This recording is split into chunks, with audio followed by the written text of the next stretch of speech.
Today is really a fractured fairy tale. I used to love watching those cartoons when I was younger, and even as I got older, still like to stop and see some of those fractured fairy tales.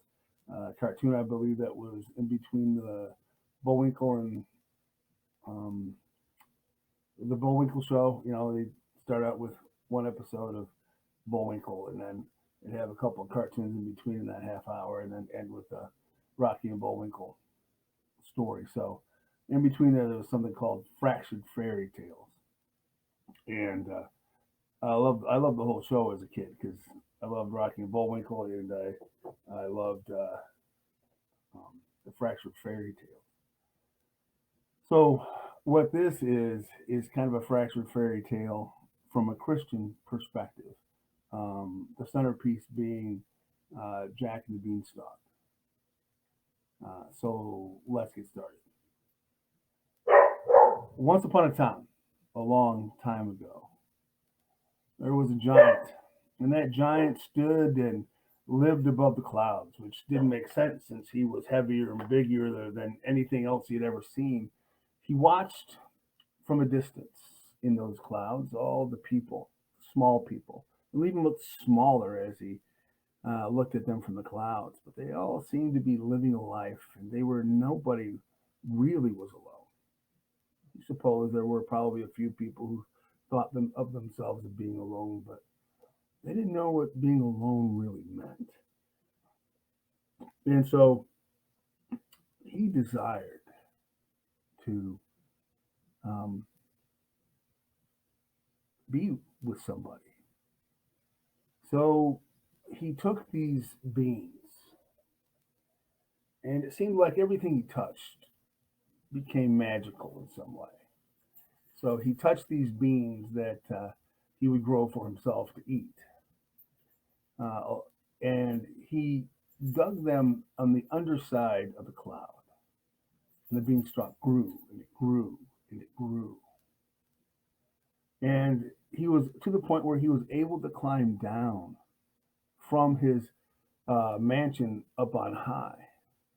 And as he came down, he thought that the people would get bigger because he was smart enough to know that watching people at a distance, that they were looked like they were small little ants. But as he got there, they'd be bigger. But as he got there, they got a little bit bigger, but not a whole lot bigger. He was a giant. And as he walked and as he tried to talk to people, they would yell, run, and scream. He didn't want to make everybody afraid. He just wanted to talk to somebody. He just wanted to know that there was someone he could spend time with. So rather than chasing after them, he sat down next to his beanstalk and leaned his back against it. He was still taller than anybody.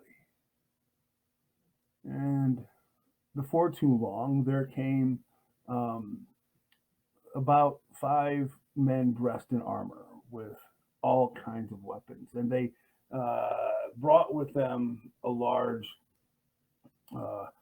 large wheelbarrow, not a wheelbarrow, wagon that was drawn, and on the back of it was all kinds of really cool stuff, and they dumped it in front of him and said, "Here's your tribute. Now go away." But I wanted nope, and they just ran away. He gathered the stuff up and said, "Well, they don't want to see me. They don't want to see me." So he grabbed all the stuff and he put it in a sack and he climbed back up the beanstalk. And there, as he um, did, he got out and he saw this beautiful harp. And this harp was made of gold. The strings, of course, were not made of gold. You could actually play it, but as the back of it was this beautiful woman made of gold, a figurine, if you will. But when he touched it, the magic residue that seemed to be part of who he was reached out, and his heart's desire was not to be alone. and the harp came to life.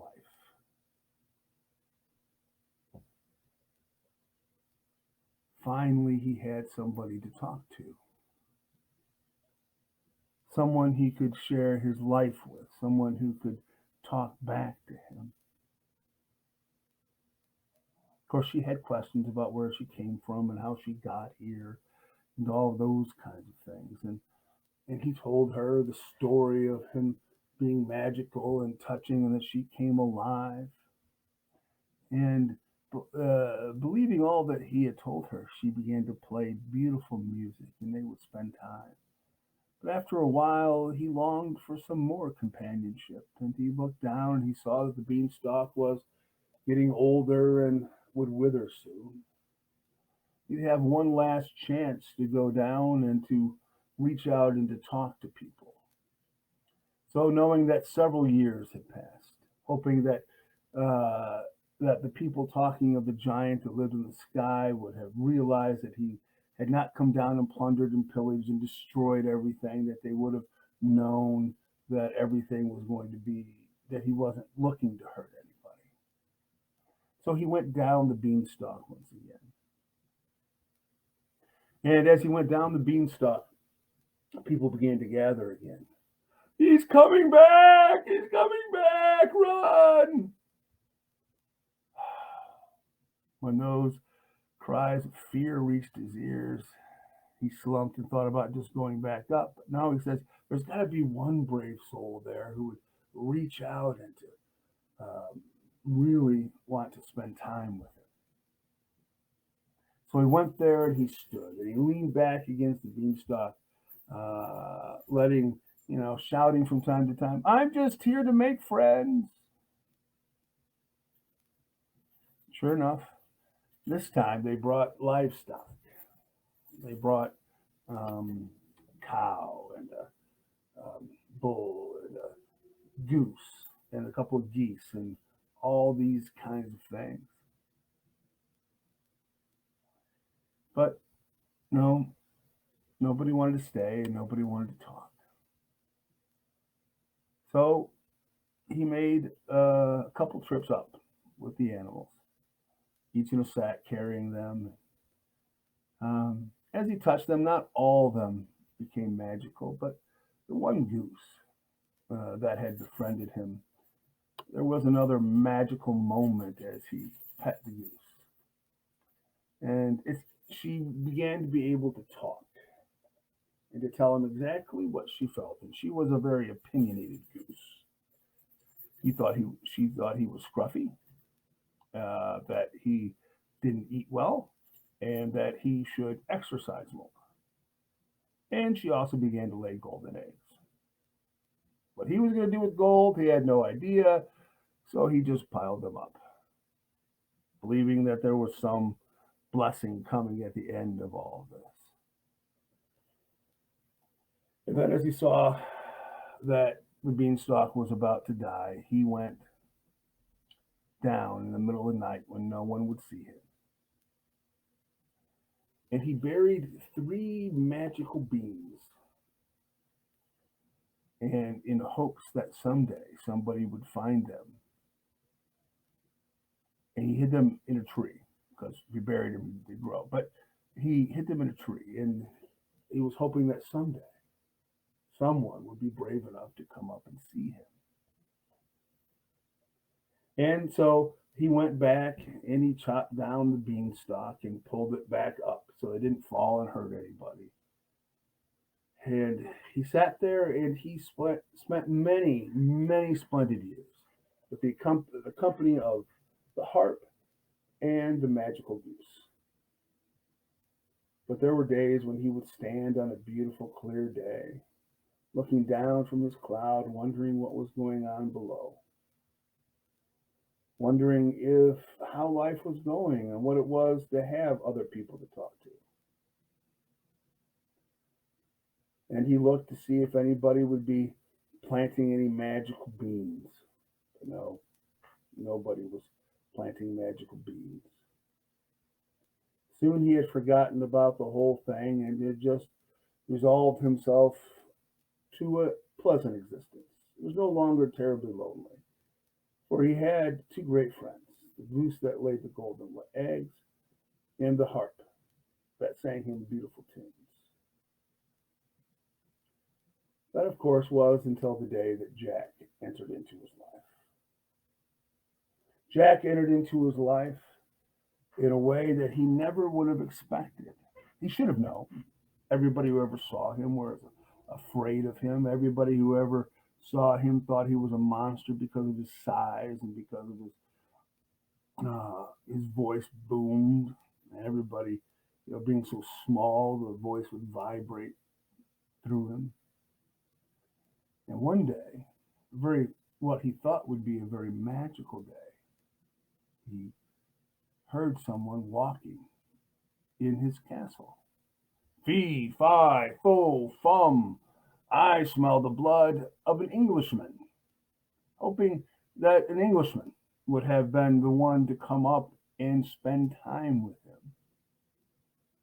Jack would later write that he wanted to grind his bones to justify all the things that he was about to do. Jack ran into the harp, and told the harp that what the giant had told him was all a lie, and that he had stolen her from his family, and that she needed to come with him. And by some magical means was able to separate her from the harp itself. And of course, seeing a goose that laid golden eggs, Jack, with money in his eyes, being as poor as he was, decided to steal that goose. Little did he know that had he bothered to turn around and to talk to the giant would have gladly given him all the eggs he wanted because he had nothing to do with eggs. He just made his food, he ate it, and he just enjoyed life. He just wanted somebody else to sit with him and talk with him. Jack had in his mind that this thing was evil and this thing was big. He had heard the legends of him coming down and demanding tribute. Well, Jack wanted to get as much of that tribute back as possible. So there was a merry chase. And Jack climbed down the beanstalk. And as he saw the giant coming toward him, the giant in his mind was thinking, okay, he took some stuff. I don't really care. Maybe we can sit down and talk about this. Maybe he needs something. I can give it. Jack was terrified for his life, believing all the things that had been told to him about what the giant was. And so he began to chop at the bottom of that. And he chopped feverishly. Meanwhile, the lady of the harp said, "No, no, he may have lied to me, but don't do this." And the final chop went through. The beanstalk fell over, and everybody saw the giant there and believed him to be dead. And everybody was joyful. Everybody was joyful. But the next morning, everybody went back and found that the giant was gone. He had walked some distance away to another cloud.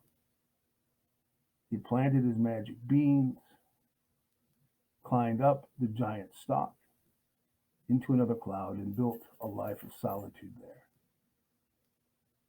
Because he knew no one would ever understand him. No one would ever truly try to spend time with him. The story is really about how our perceptions of things in our society really skew things.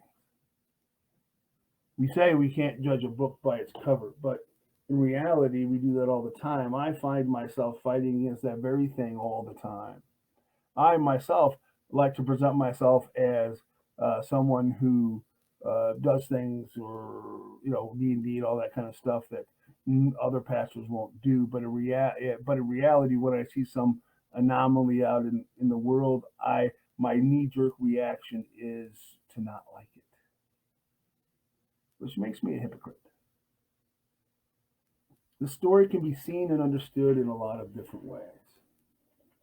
The first way is, like I said, seeing things maybe be different than what you think. most people that come to me and need counseling, it's because the person they're having an argument with isn't thinking the things that they think that the person thinks they're thinking. We always think we know the motivations for other people, and the reality is we don't. Our minds don't work the same way.